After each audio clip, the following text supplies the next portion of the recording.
I'm Erica. I'm Maggie. And we're almost socially irrelevant. The podcast where you guys hang out with us two almost socially irrelevant girls in our 20s. And we discuss everything related to pop media, we discuss a lot of things. We have fun. Certified yapper, if you will. Where did that accent come from? I liked it. I thought it was sexy. Stop. Here's what you might have missed if you turned off your phone. First, la la la. La la la. La la la. That was good. Thank you. Mm-hmm. The Lollapalooza lineup. So, not to toot my own horn or anything, I did make a TikTok that went viral talking about the Lollapalooza lineup. First of all, that was my first viral hit in a very long time, so I was very happy. But also, that Lollapalooza lineup, literally me, if I was like a music festival. Yeah. Because I was gonna ask you, like, if you were to make like your dream music festival lineup, like what would it be? Mine's already been made. Like, They created it. What? They created it. They created it. I think they got a hold of my Spotify and they said, ooh. Maggie. Ooh, she kind of cooked. Parentheses. Maggie. She just has mainstream. She listens to mainstream people. Mm-hmm.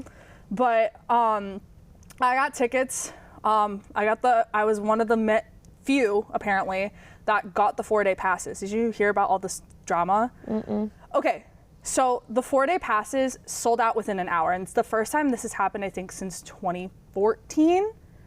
And it caused a bunch of discourse online because last year at Chapel's set, it was like, I was at the barricade and I was like getting smushed. Like, and then when obviously when they panned out, if you saw the video, it was 100,000 people all lined up all the way to like where the fountain is, like for her set, and it was so overcrowded, and so a lot of people think that they oversold tickets.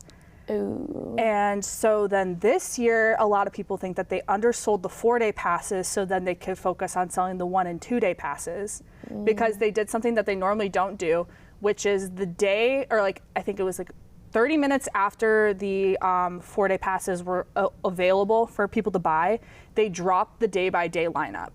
Not like the times, but like who was headlining like Thursday through Sunday.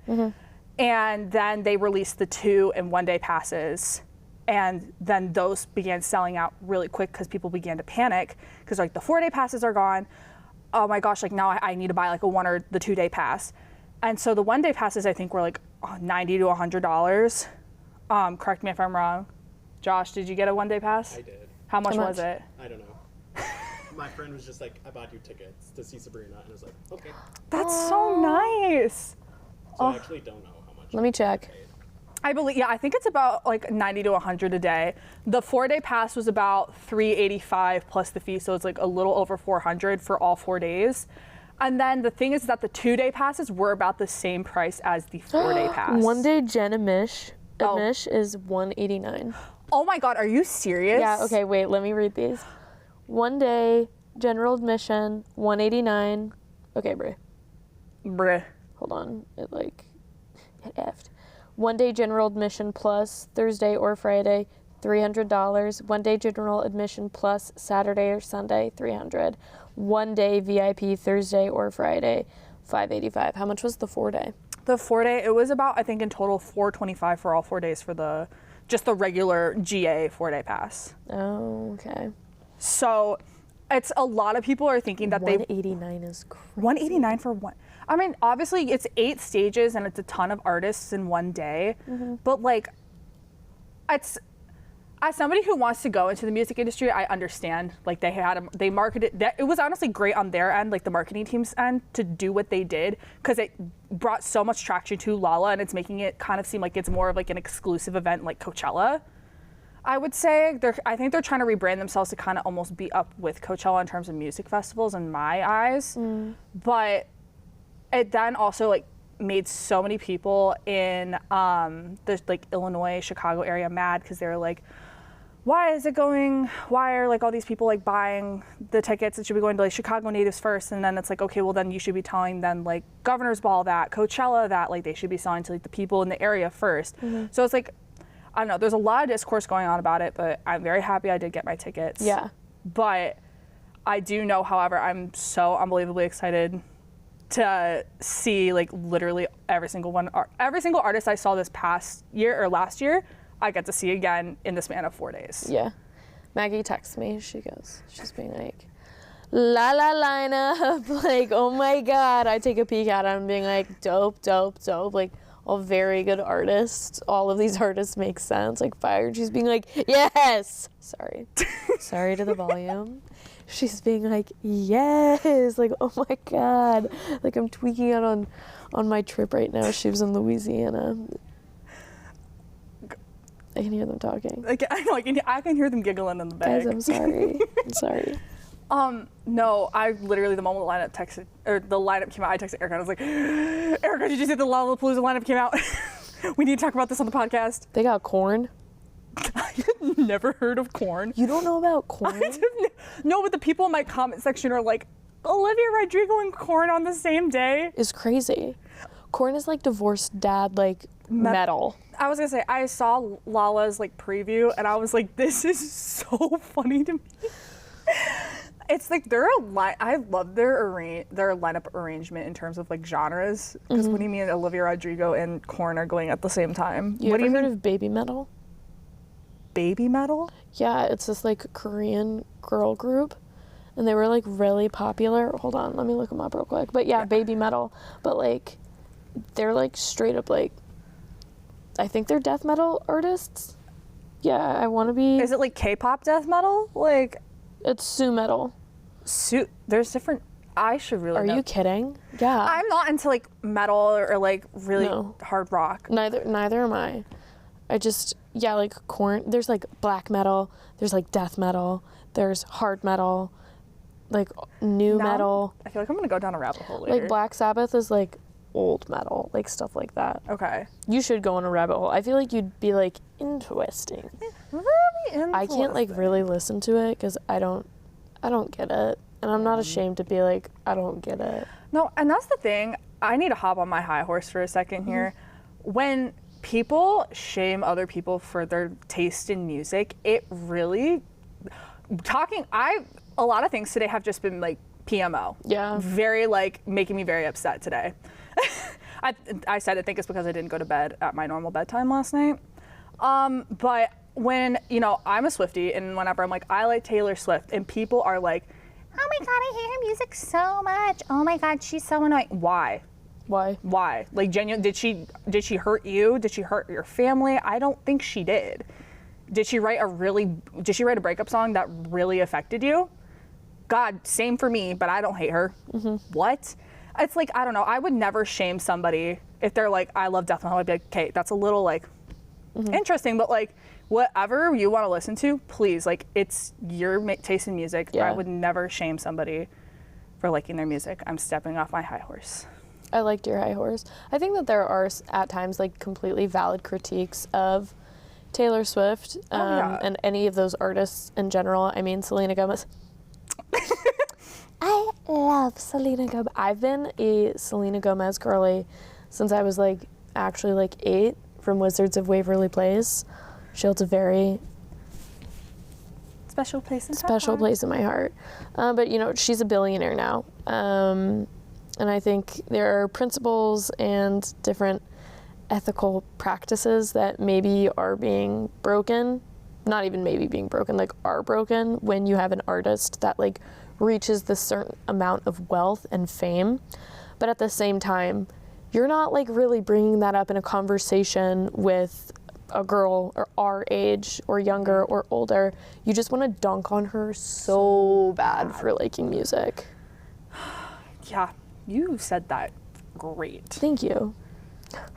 But yeah, baby metal. I feel like Olivia Rodrigo falls under baby metal? Yeah, like if baby metal, like some of their outfits, they're very like, they're cool, but like they're very Olivia Rodrigo-esque, or maybe Olivia Rodrigo is very baby metal-esque. Well, also, like here. Like, okay, I feel like I can see her like maybe kind of like being in that area. No, okay, but wait. Gotta quickly say, Olivia Rodrigo's festival,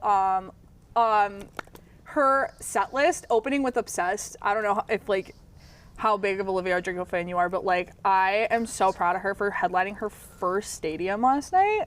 Go girl. Like snaps. And her outfit last night was so cute. Like it was very much like you can see the transition that she's having between like the Sour and Guts era into her brand new album, which I think is going to be a love album. And then Ooh. I genuinely think it's going to be a love album. It's going to be red themed. And I think the theories so far for like what the names could possibly be for like the new album based off like her festival intro, it's like people are thinking like fall, love. Someone threw out lover, and I was like, she's not gonna do that. She's not gonna be doing that. She's gonna stick with the 4-letter thing, and then also just like the whole Olivia Rodrigo, Taylor Swift drama. I really don't think there's any beef, but there is, but there isn't. But I think they've both moved. I don't know. Maybe it's none of our business. Parasocial relationships. Selena Gomez. Mm-hmm. I know you're really passionate about this topic, so take it away, Penny. I'm so glad you did. You got that. New album out. Fabulous. It's literally fabulous. She sounds amazing. She sounds authentic. Benny Blanco, I had no idea until he started, and I'm sorry, Benny Blanco, like I had no idea, but like I'm a huge Kesha girl too. Mm-hmm. Like my sister's 10 years older. Like if I was listening to music with her in the car, it was her music, and that music was Kesha. That was the Pussycat Dolls. Like Benny Blanco has been creating some of my favorite, like real like pop girl, like fun bangers, like music. And so he's just done a beautiful job creating this masterpiece. Album. Have you had the chance to listen to it? I listened to a few songs. It came out on my birthday, actually. So that was birthday smooch. Mwah. No, it came out on my birthday. I was on a bus in low-key. I was sleeping, and then so I was like sleeping, or I was in Oklahoma doing whatever. You got the baby there? Mm-hmm. Just felt maternal. Felt like it needed something. Feeling maternal. But you were in Oklahoma on a bus. Yeah, I was in Oklahoma on a bus. I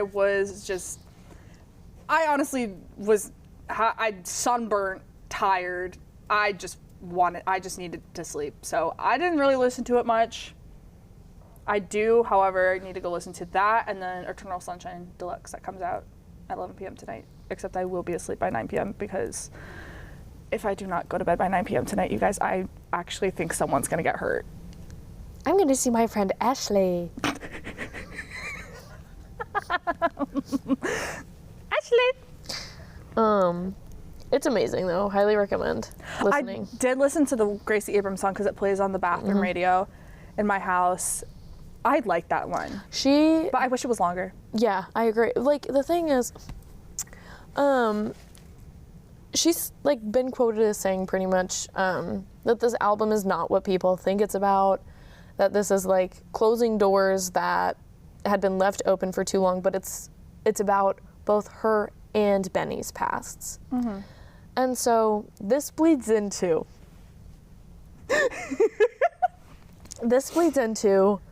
something I have been passionate about since probably literally 2018. I will not sit here and say that I think that Hailey Bieber is a villain, because I think that Hailey Bieber is another young woman who has been literally forced into the spotlight in a very sensitive relationship with a very sensitive couple. Mm-hmm. And to be the woman that comes after like such a famous, like Justin Bieber, like you remember Bieber Fever. Who doesn't remember? I think we were like in kindergarten when Bieber Fever like happened. I think it was, I remember 4th grade was when it was either you were One Direction or you were a Justin Bieber fan. Mm-hmm. And there was like, you could not be both. Mm-mm. I was a One Direction girl. Mm-hmm. So you were probably more in the Bieber. I was more in the One Direction. I actually have just always really liked Selena Gomez. Mm-hmm. And so when Justin was dating Selena Gomez, I was being like, yeah, he's okay. But if they like weren't dating, I was being like, who? I don't I don't like what you have going on. I was big into like Taylor Swift. That was like when Debut had come out. Wait, what year was that? Fearless. I think that Debut came out no, way that early. was the Red that was Red going into 1989. 1989 was that was the first concert I ever went to. It was literally amazing. You got to hear Out of the Woods. Yep. Okay, that. And her surprise song was Clean, which I bawled my eyes out to. Oh my God, I could talk about this for ages. Tours I wish I went to, because I wasn't a huge concert person when I was a little kid. Now all of a sudden an artist announced a concert and I'm like, cheapest flight to Vancouver, Canada. Yeah. Who would do that? I did.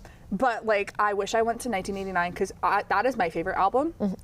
Me too. Thank you. Oh, hey, thank you. no, thank you. Because I feel like anytime I'm like 1989, people are like, oh yeah, and then they're like minus Folklore, and then they look, you start shitting on 1989, and I'm like, I also love folk. I love all of her albums. They're all good. I can't. And people are like, rank your albums like 1 through 11. I can't. Because it changes on the dime, but 1989 will forever and always be my #1 choice. It was there for me in my darkest times. You don't understand what it was like to be on the back of the school bus when the Bad Blood music video came out and having my shit absolutely rocked when Zendaya was in it. When Lena Dunham came out of nowhere, I saw that video again. I was being like, that's Lena Dunham. I feel so vindicated in this moment. And I think this makes so much sense as to why we do this podcast. Everyone shits on 1989. Thank you. I always either see it's either like people's like top 3 or bottom 3. They hate us. They hate the us. 89ers. People, no, because 1989 was such a successful album. It was such a successful album. Oh my God. Also, her Grammys outfit for that. It was banger. That was almost my Eras Tour outfit for the first time I went. It was just, that was the pinnacle of pop music. Style is the pop song.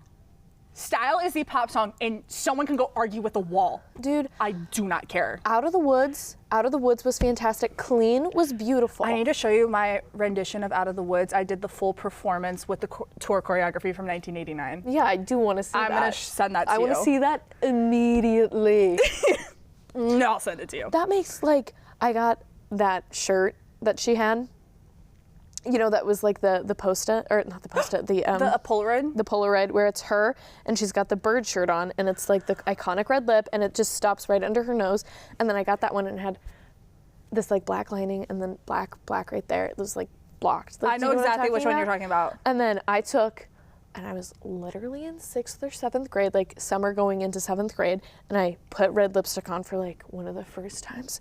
And I like did my hair so it was literally like cut off right there, and I took a photo of myself doing the pose in the shirt, and it was like the best I'd ever felt about myself, and like that's the feeling I get when I listen to 1989. And also, okay, I need to say this. That's my mom's. It's my mom's favorite album as well. My mom is a huge Shake It Off fan. Yes. Because every single time I've ever had a bad day or just like something in my life happen, she goes, just shake it off. That's what Taylor would tell you. Yeah. Shake it off. That's what she does. Shake it off. And then when we went to the Eras Tour together, like that was the ones, like she kind of would like stand up and down in between like, in between the eras. So like she sat for Folklore and Evermore because she didn't really know those eras. But the moment she like, I don't know when we were in Vancouver, the moment she heard like the bill, it like transitioned from the Folklore, and then it was like all of a sudden like the city came up. Girl shot up and got her camera.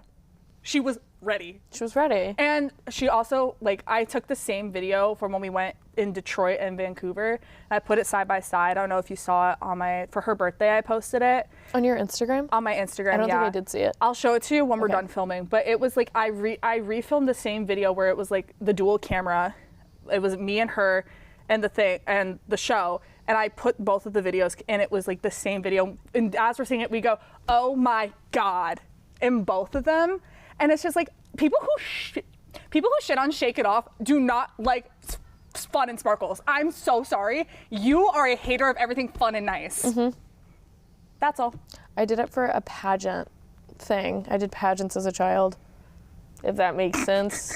Probably does if you know me IRL. I feel like I've turned into a very utilitarian kind of person, but it comes out. It comes out. I love to tease my hair.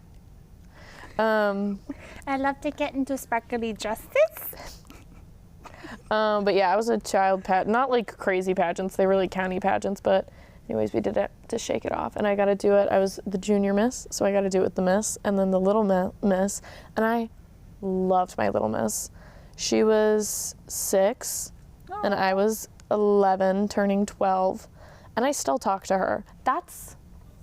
Pageants are done correctly. You have long-lasting relationships with other young women. It prepared me professionally. I had my first interview when I was like 9 years old. So I honestly am not, but yeah, Shake It Off, having Shake It Off play, I was just with a bunch of other girls that were a little bit older than me, that were in my age group, that were younger than me, and it was the most fun. It was so fun. And like, that's what that entire era was. Like, even like the way that Taylor like had all of those random people that she would just like have come up, like Lena Dunham. Sorry, what is Lena Dunham doing here? And Lena Dunham created Girls, which I don't know if you've seen Girls. I love the show. I love the show. I understand that she's like she's done some super weird things, but also I really don't know enough about the situation to like super speak on it. Sorry, this is like a crazy aside. But anyways, it just felt full circle of like, that's what Taylor was doing, and that's what young women were doing all across the world, because she made that. That album is actual pop perfection. Yes. Pop perfection. Back to Selena. Selena. Beautiful. Okay, so like the whole thing about like Hailey and Selena, there was a 7-part series that somebody like reformatted from YouTube onto TikTok, and now people are going really like, they're deep diving, they're making connections, and like, yeah, like the evidence that is presented in this series is uncomfortable to look at, and it does kind of like make it seem that like Hailey is a stalker. But also to keep in mind, Beverly Hills and like the Calabasas, like LA area, like once you reach like a certain tax bracket or like you're in like the entertainment industry, there's probably only about 100 to like 150 people that like are genuinely like in that kind of thing. Like you have like A list, B list, but like, you know, her uncle is Alec Baldwin. He's a producer, he's an actor, he's an investor. Kris Jenner, producer, like management, like there would be a reason for her to be at these parties. Also, she was a super loaded like 13-year-old girl. Hey, if I was a super loaded 13-year-old girl and they were being like, you should go see Selena Gomez in the Monte Carlo like red carpet like premiere, I'm going. People make fun of her, like the way that she looked. Again, she was literally 13, and Hailey Bieber is like currently postpartum. So I feel like at this moment, we should be very careful about like how we're interacting with this drama online, because like her comment section is flooded with like the nastiest comments I've ever seen. And like very clearly, Selena Gomez is over it. I do have an opinion on it. And I think that opinion is, it happened like 7 years ago. And yes, my girl Selena was dogged on. And yes, it was weird. And the timelines seem to kind of intersect at some parts, but they're married. Selena is engaged to Benny. The Biebers have a child. You're now dragging a baby into this.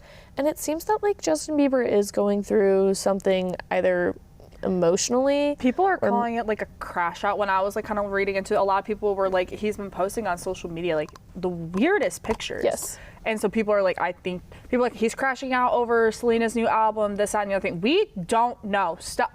Once again, going back to that parasocial relationship people get with celebrities, he is his own person, and whatever, if he is dealing with something, then that's for him to deal with.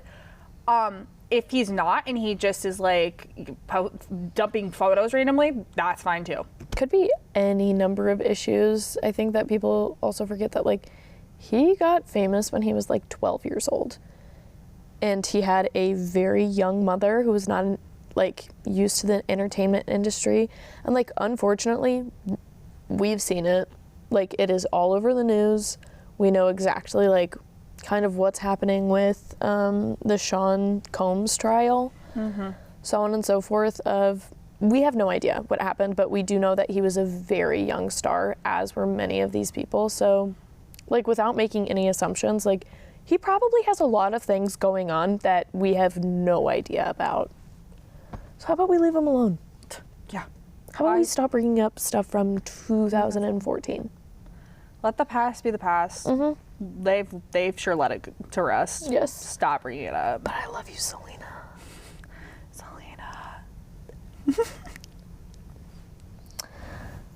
Okay. What now? Trend overload. Yes. So we had somebody in our production company send us this article about trend overload / like the overconsumption of like microtrends. And honestly, I have to agree with it because I'm really sick and tired of, I own Stanley's and I had Hydro Flask. Okay, I'm using this as an example. A Walla comes into the picture and everyone's like, oh, you still have a Stanley? Yes, this is an expensive water bottle. Well, I got this one for free, but it's an expensive water bottle. Yes, I dropped $45 on it. I'm gonna drink my 40 ounces of water in a cutie little water bottle. Oh, but a Walla is like so innovative. Okay, but I like my Stanley. I like my Hydro Flasks. Owala explodes on you in like an airplane. I saw that. But like, I have to agree. I feel like constantly, especially with like our generation, I feel like I'm constantly trying to keep up with every single new trend that's going out. Constantly. Like, I said it. I'm really just sick and tired of it. Yeah. This is coming from an article written for the New York Times by Callie Holterman, and it's just labeled as Trend Overload. Callie Holterman covers pop culture and Gen Z, so it's pretty fitting that we got this article sent to us. I would agree. Also, I'm huge into Brat. Like, I love the Brat album. I love Charlie XCX. I love house music. I love cheetah print. I have always, my junior homecoming, like high heels, my junior year of high school, were cheetah.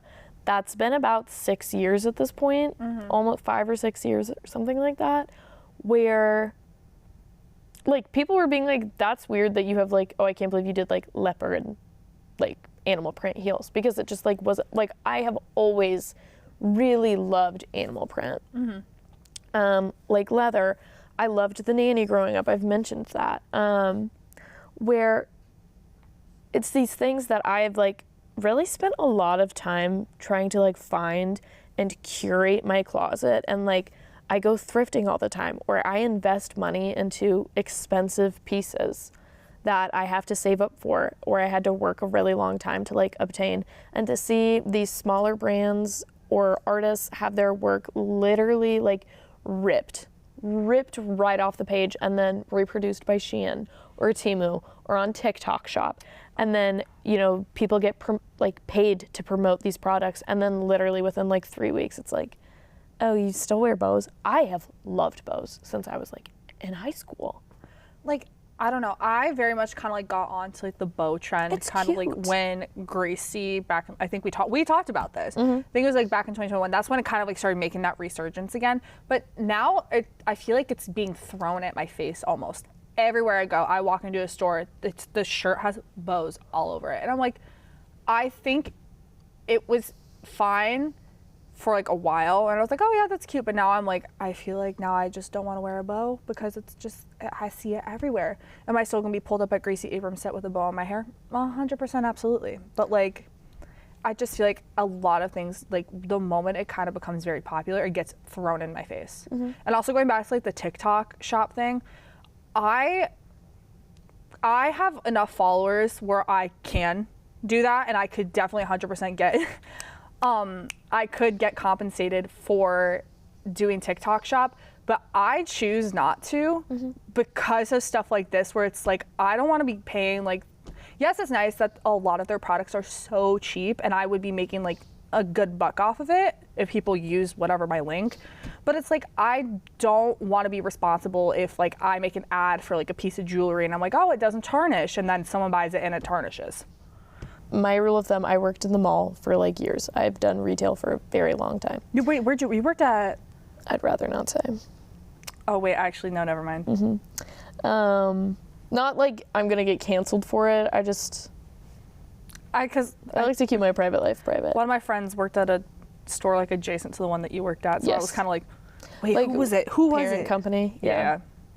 But by the time that it hits like actual shelves in the mall, the trend is dead. The trend is no longer trendy.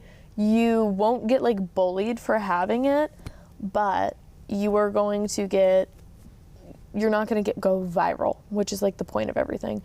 Like being the trendsetter, seeing the trend forecast, like what that is coming from is like you have an exclusive access to what is next, and it's been kind of like, it's not necessarily off the runway of like, there are like 3 separate tiers of fashion. We have like high couture, you have mid fashion, which is like the mall, that's like your Anthropologie, that's Altered State, that's Garage, things like that. And then you have street fashion. High fashion takes from street fashion. Street fashion typically gets its style from what has been discarded from the former two. So it's literally just like constantly. But like once it hits the malls, like once it hits somewhere that you can access it, it's done. Like there's already a new thing. Yeah. I don't know. I've honestly just started, I think like I've just kept with like my basics. Like I always am wearing athleisure because I feel like athleisure, you can never really go wrong with it. But I just know that like once like I have like a corporate job, I know that it's like going to be very like keeping up with like constant trends, because you want to be trendy, but you don't want to be too trendy because you have to fit into this societal standard. God, I just hate spending money. I think I'm just gonna have like, I'm going to Ann Taylor. Sorry, I'm going to Ann Taylor the second I land a job. I'm gonna get myself a pantsuit, 2 pairs of slacks, like 3 or 4 button-up shirts, Called a skirt suit, and then like 2 other pencil skirts. Yeah. Got a Pinterest board ready of like outfit inspo, and then I'm just gonna mix and match from there. Ann Taylor, I'm coming for you. Other than that, thank you guys so much for watching. Today's episode was a little longer, but you know us, we like to go on our yapathons. We're big yappers up in here. Well, So I'm Erica. I'm Maggie, And we're almost socially irrelevant. See you guys next week.